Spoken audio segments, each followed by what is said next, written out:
Vamos trabalhar uma dica rápida aqui, uma questão conceitual que pode cair em qualquer concurso. Eu coloquei ali magistratura, analista de MP, OAB, cartórios, qualquer concurso pode cair questões conceituais relativas à posse e à detenção, tá certo? Então, o que eu gostaria de trabalhar com vocês? Tudo bom, Jéssica? Jéssica entrando aí. Juliana, tudo bom, Juliana? Quanto tempo que não entra ao vivo? Gente, vamos falar um pouquinho aqui sobre posse e detenção, rapidamente. Quem puder aí, coraçãozinho na tela, compartilhando. Olha só, o que eu queria trabalhar com vocês. Quando eu falo em posse, a gente está analisando uma situação fática.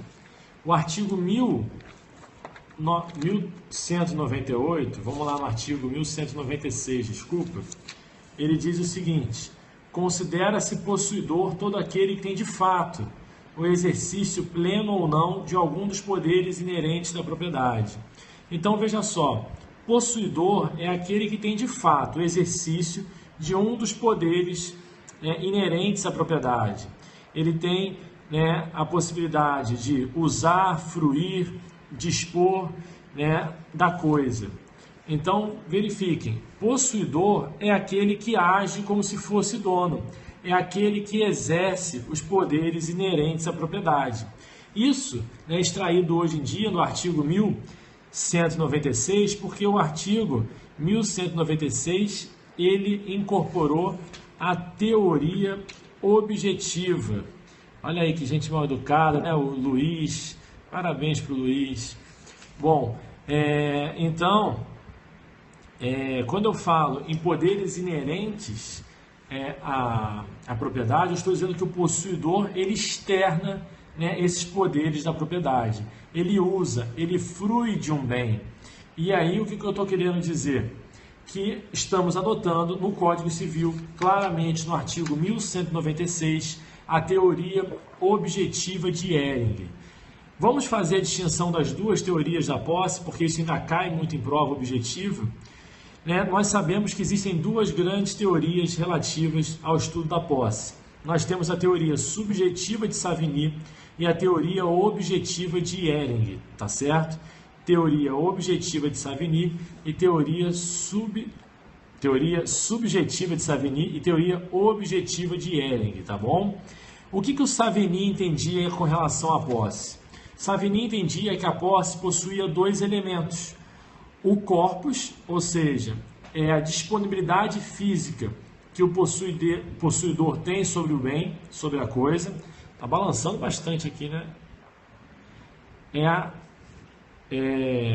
A disponibilidade física que o possuidor tem sobre o bem. Esse é o corpus. Não é o contato físico com a coisa, é a disponibilidade física. Se o meu carro está estacionado lá embaixo, eu tenho a chave dele aqui, eu tenho a disponibilidade física com aquele veículo, tá certo? Eu tenho o corpus. E além do corpus, o Savigny entendia que para ser possuidor deveria ter o quê? O animus domini. Não, Marta, começou agora. Deveria ter o chamado animus domini, ou seja, a intenção de ser dono da coisa. Então veja só, para Savigny você tinha que ter o corpus, a disponibilidade física sobre o bem, e o animus domini, a intenção de ser dono. Qual era o problema dessa teoria?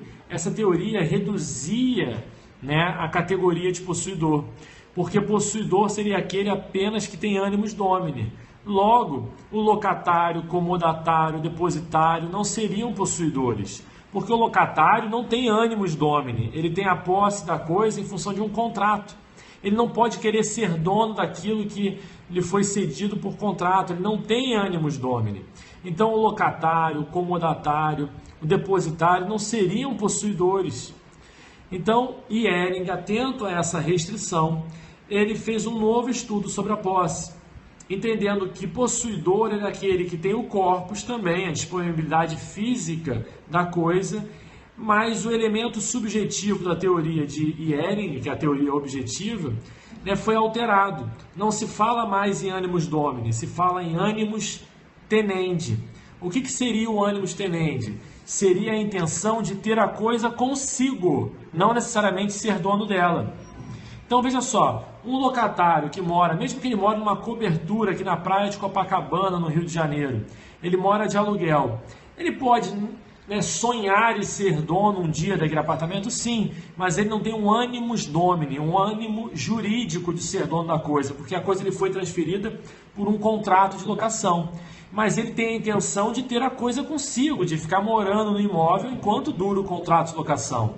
Então a teoria objetiva de Ehring expandiu o conceito de possuidor, incluindo aí o locatário, o comodatário, o depositário, que hoje em dia a gente fala, né, em possuidores diretos. Então, a teoria objetiva de Ehring trouxe como contribuição também a possibilidade de cisão da posse. O que seria cisão da posse? Quando eu transfiro a minha posse para alguém, deixando ele como possuidor direto, eu passo a ser um possuidor indireto. Então, quando eu alugo meu apartamento para alguém, o locatário passa a ser o possuidor direto da coisa. E eu, proprietário, o locador, passo a ser o possuidor indireto. Mas percebam, os dois são possuidores. Os dois têm os efeitos inerentes à posse, podem defender a sua posse contra quem quer que seja, inclusive um contra o outro. Tá certo? Então, isso é muito importante. A importância da teoria objetiva de Ehring. E a gente pode afirmar que o nosso Código Civil, no artigo 1196, adotou a teoria objetiva de Ehring, que traz a ideia de corpus, que é a disponibilidade física com a coisa, e o animus tenendi, que é a intenção de ter a coisa consigo. Portanto, possuidor é aquele que externa, né, exerce um dos poderes inerentes à propriedade, é aquele que usa, frui do bem. Tá ok? Entendido aí até esse ponto? Beleza? O que eu gostaria de estabelecer com vocês? Vou trabalhar aqui alguns exemplos. Você está olhando, você está atravessando a rua e para um carro preto no sinal com um motorista de terno, né, óculos escuros, dirigindo o veículo, um veículo de luxo preto. Você para e pensa o quê? É um Uber. Não. Você olha e pensa o seguinte: será que aquele motorista é o proprietário do veículo? Se eu perguntar para você, quem está dirigindo o veículo é proprietário, você tem como responder sem conhecer a pessoa? Não. Porque a propriedade você só consegue apurar com o registro, com o título de propriedade, quando não tiver registro, mas com o título de propriedade. Veja, você não tem como afirmar se quem está dirigindo o veículo é proprietário. Percebe que pode ser alguém que está com o carro emprestado? Pode ter sido o proprietário do veículo, pode ter emprestado o veículo. Ele vai ser proprietário, motorista? Não. Vai ser o quê? Comodatário. O comodatário é um possuidor. Então perceba que quando você olha do lado de fora, aparentemente, o possuidor e o proprietário faticamente se confundem. Se eu estou aqui, né, com esse código nas minhas mãos, você pode presumir que eu sou proprietário ou que eu sou possuidor, porque tanto o proprietário como o possuidor exercem os poderes inerentes à propriedade. Eu estou usando esse código, tá certo? 2013, eu estou usando esse código, tá ok? Isso daí é uma questão muito importante. Você não consegue distinguir visualmente o possuidor do proprietário, porque o possuidor é justamente aquele que exerce os poderes inerentes à propriedade. Como é que você vai distinguir? Provando ser proprietário com o título. Estão entendendo, gente? Essa questão ela é fundamental. E mais, se o motorista desse carro estivesse cumprindo ordens de alguém, se fosse um chofer, né, um motorista contratado, nesse caso, o que acontece? Sendo um motorista contratado, você não tem como saber também. O motorista contratado é um mero detentor, ele não é sequer possuidor. Ele está cumprindo ordens de alguém, né, na esteira do que dispõe o artigo 1198. Ele está ali cumprindo ordens de alguém. É um servidor da posse, um fâmulo da posse. Mas percebe que externamente, você parado no sinal, vendo o carro ali, você não sabe se ele é proprietário, se ele é possuidor ou se ele é detentor. E qual é a diferença do detentor para o possuidor? Faticamente nenhuma.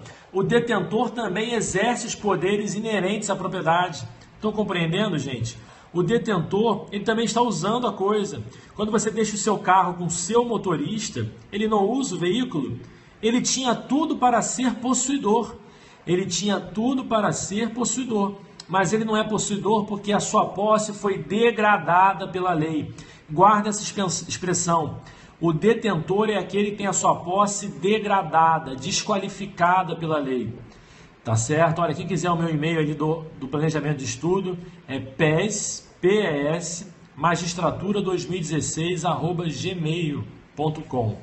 PES magistratura 2016@gmail.com. Então, gente, guarda essa expressão. Proprietário é aquele que detém o título de propriedade. Possuidor é aquele que externa, exerce faticamente algum dos poderes inerentes à propriedade. Exatamente, Thaís. Obrigado, Thaís. E detentor é o possuidor degradado, desqualificado pela lei. Tá certo? E aí eu quero fazer uma última lembrança nessa pequena revisão para ajudar vocês eventualmente. Talvez vocês lembrem, como muitos lembraram na última prova da OAB de domingo, na prova do Rio Grande do Sul. Professor, lembrei do seu periscope. E eu queria falar com vocês, vai vir prova de analista, vai vir outras provas de cartório. Se perguntarem na prova, né, o seguinte, vou dar um exemplo para vocês para ficar mais claro. Vamos imaginar, um exemplo bem esdrúxulo, tá? Esdrúxulo e violento também. Vamos imaginar que o indivíduo toca a campainha de uma casa e lá tem uma senhora de idade que abre a porta e fala: pois não, meu filho. O que o indivíduo faz? Dá um soco no rosto da velhinha e tranca ela no porão e passa a viver na casa dela. Quando os vizinhos, né, observam, ele já está morando ali como se fosse dono.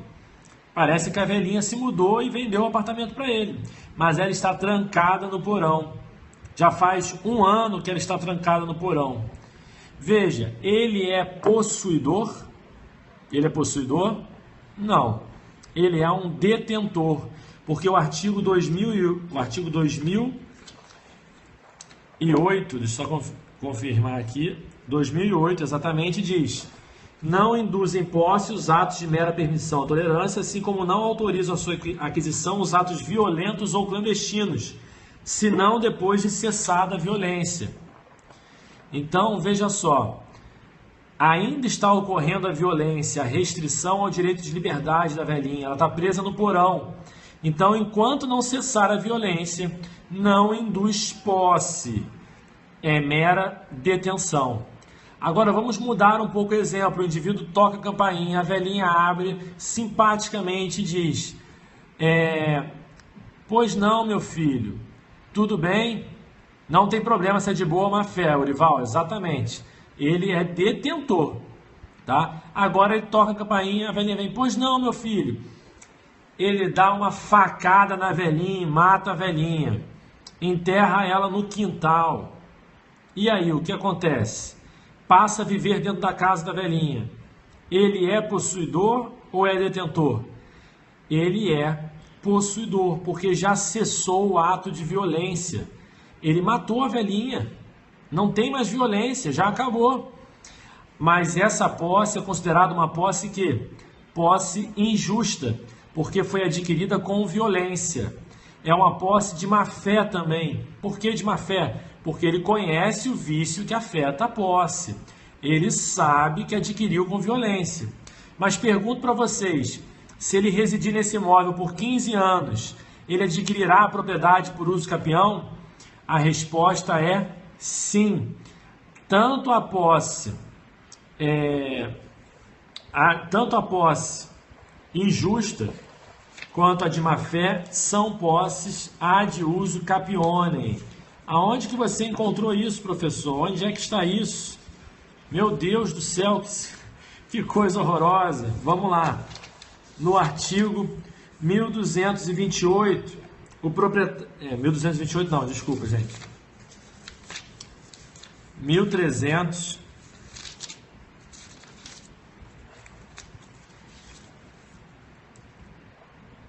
Vamos lá aqui, opa, 1238.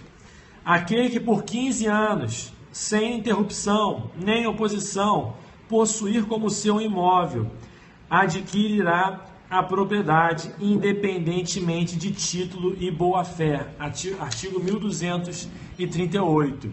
Então veja só, tanto a posse injusta como a posse de boa-fé são posses ad uso capione. Se ele dá utilidade à coisa, esse prazo cai. Não, se ele dá utilidade à coisa, o prazo não cai porque ele está de má-fé. Tá bom, Orival? A boa-fé nas questões de posse, ela é interna? Não é exatamente interna. Ela é subjetiva ou objetiva? Ela é subjetiva. Por quê? O artigo 1201, quando fala em possuidor de boa-fé, diz que o possuidor de boa-fé é aquele que ignora os vícios da posse.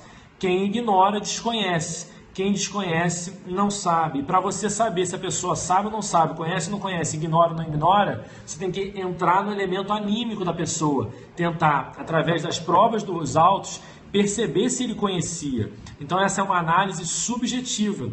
Não é uma análise objetiva em que você vai verificar o comportamento ético da parte. Então, ainda que ele seja antiético, nós estamos analisando o quê? A posse, se é de boa ou má fé, se conhece ou não os vícios da posse. Tranquilo, gente? Se cessar a clandestinidade, a posse não se torna de boa fé, não é por isso. A sua pergunta está equivocada, quem fez. Você quis dizer, se cessar a clandestinidade, a posse se torna justa. Não. Enquanto não cessar a clandestinidade, atenção, sequer a posse, a mera detenção. Você só vai falar em posse quando cessar a violência ou clandestinidade. Aí a posse... Aí a detenção deixa de ser detenção e passa a ser posse injusta. Se ela será de boa fé ou de má fé, depende se quem está possuindo conhece a origem, conhece como que aquela posse foi adquirida. Então, por exemplo, se eu adquiro de boa fé uma posse de alguém que adquiriu com violência, eu sou possuidor de boa fé, porque eu desconheço o vício objetivo da posse. Mas aquela posse, originariamente, ela é injusta, tá certo? Tranquilo? Gente, eu acho que ficamos com algumas dicas, porque eu não quero entrar muito em classificação da posse, que a gente pode fazer um vídeo só sobre isso. Queria trabalhar os conceitos e a teoria. E obrigado, Evanilde. Não é uma aula, propriamente dita, é uma dica, uma pequena dica, mas obrigado aí pelo elogio.